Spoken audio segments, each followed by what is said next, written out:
Good morning and welcome to Blossoming Me. I'm Sarah Gowans, massage therapist at Blossoming Me.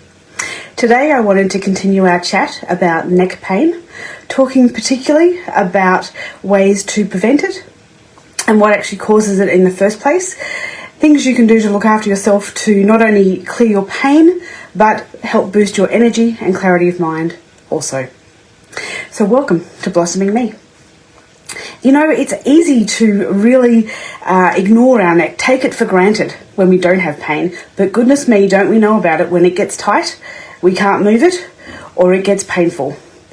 Yeah, if you've had it, you know what I mean. So 3 main causes of neck pain are things like repetitive motions, posture, and our mental and emotional health, stress, basically. So basically, according to the Mount Sinai organisation, the most common form of neck pain, or cause rather of neck pain, is repetitive motions that cause strain. So you're overusing those muscles in our neck, which is causing problems. So the muscle gets tight.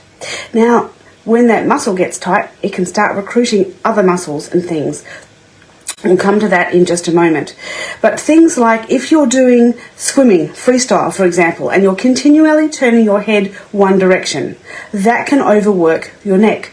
If you're doing dance moves and you're continually moving your head in some interesting position, if there's any strain in that position, then your body is going to exacerbate that strain.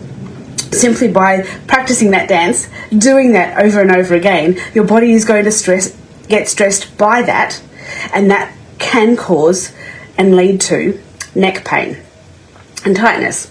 So in our society, commonly what we do is work with what's in front of us. So whether it's a computer, an operating table, working with your hands in some fashion, it's always in front of us. Why? Because that's where our eyes are. You know, not only do we work with what is in front of us because that's where our eyes are, our whole body is geared to be a steady cam for our eyes. So it's busy focusing, steadying us, and our neck is crucial in that. So it's all about keeping our eyes level, steady, so that we don't get dizzy, so that we know where the horizon is, so that we aren't put off when we're running from a predator back in, a long time ago. But all of those aspects can help stress our neck because we're using it constantly, continuously to keep our eyes level. And our body, not only are we using our neck, but we are constantly adjusting. Those muscles and ligaments and tendons keep adjusting those vertebrae through our neck and our whole spine in order to keep our eyes level and steady. So when they go out of whack in some continuous position because you're swimming or doing some funky dance move and straining it, that can have a taxing effect on the body, just an overload. When we do these things on a regular basis, then what can happen? Hey Doug, it's great to see you. Welcome. When we're doing these motions and movements in a repetitive fashion, that can actually become an unconscious pattern. And Michael, fabulous, great to see you too, welcome.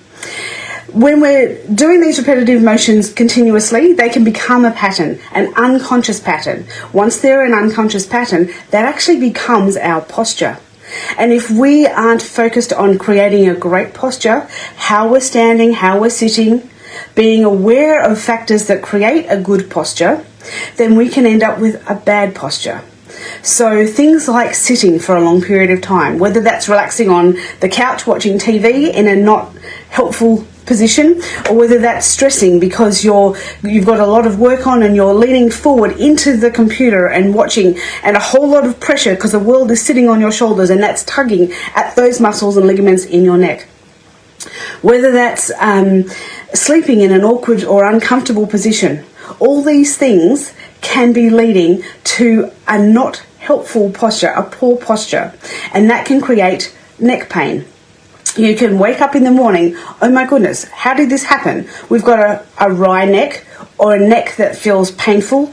It can lead to headache and all sorts of other challenges. But why? Because you've had a bad night's sleep. Sometimes that can just be on one night. Sometimes it's because it's happened repetitively on multiple nights. But the position that we are in for any length of time can affect our neck. What a surprise. Finally, Vanessa, wonderful, welcome. It's great to see you too. Mental and emotional health, things like stress, because we're involved in what we're doing. We're feeling that pressure, and that can stress us out. And when we're stressed, our shoulders tighten up, our whole spine can tighten up, that can put our hips out, our shoulders out, and that of course has a run-on effect into our neck. Sometimes it actually starts sitting badly in that chair at work, high pressure, all those emotional things. We've got our hips out, adjusting that whole back again to keep our eyes level. And what happens is that our neck is that last thing that has to adjust in order to compensate for all that is going on in the rest of our spine. It's trying to do that last adjustment to keep our eyes level, and that's where you feel the pain in that final point. The stress, the anxiety, the lack of social support all comes into our body. Our body can't help but respond to that mental and emotional situation of where we have got ourselves into. And so how can you prevent all these things? Simply by having good posture, taking breaks, staying active. I know we have a PT in the group watching this morning, so he knows just how important activity is. And if you have a lot of activity in your life, you know how beneficial that can be in keeping you fit, active, energized, and keeping your muscles loose, limber, and functioning well. Having a great posture is a good place to start, so making sure that when you are sitting at your desk, it is at the right height. The keyboard is at a comfortable height for you to be typing at. The monitor is at a good height for your eyes so that you're not tilting up or tilting down or sideways. Some people have meetings. I heard this from a friend the other day. She had a meeting and the person was talking with her and she was typing over here and looking over there, wondering why she had a sore neck. So these things that we don't even think about become an unconscious pattern and affect our posture. Making sure that your chair is at a good height as well, so that your feet are comfortably flat on the floor, supporting the rest of you. Your knees lower than your hips, so that encourages your spine to be naturally straight. As well as a good posture, make sure you take breaks. Go and get yourself a glass of water. Go and get yourself a coffee. Go for a walk around the room. If you're on the phone, maybe you can have a conversation with somebody while you are walking around the office or the house or wherever it is that you happen to be working from. But movement and taking breaks away from that seated position can be really powerful. The stand-sit desks are awesome, but only if you use both functions, standing and sitting, so that your body is constantly moving, adjusting, and not getting into a bad posture and staying there for hours on end because you're engrossed in what you're doing, or even worse, feeling pressure about what you're doing. Staying active, as I said, is really, really important.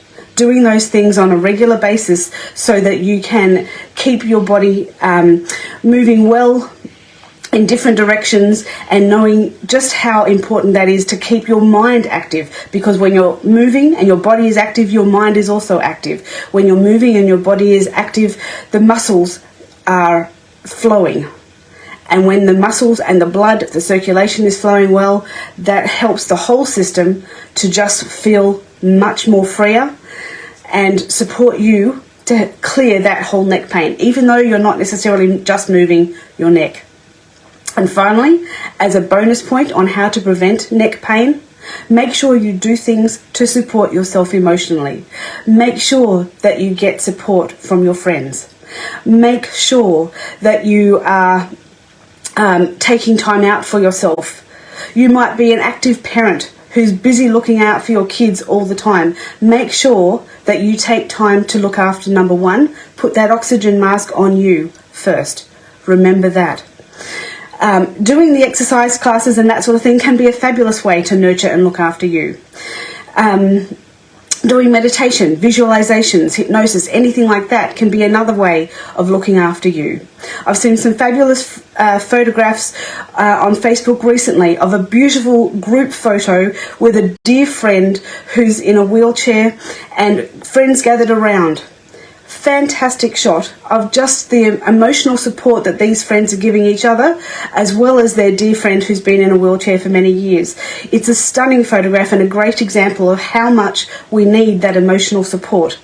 And all of this has an effect on our body. It takes the pressure off, it reduces our stress, and it supports our neck, helping to ease that pain. So thank you for joining me here this morning at Blossoming Me, to find ways to help support your body, continue on that journey to nurture yourself, to clear that neck pain and prevent it from coming back. Look forward to seeing you at our next one. Have an awesome day.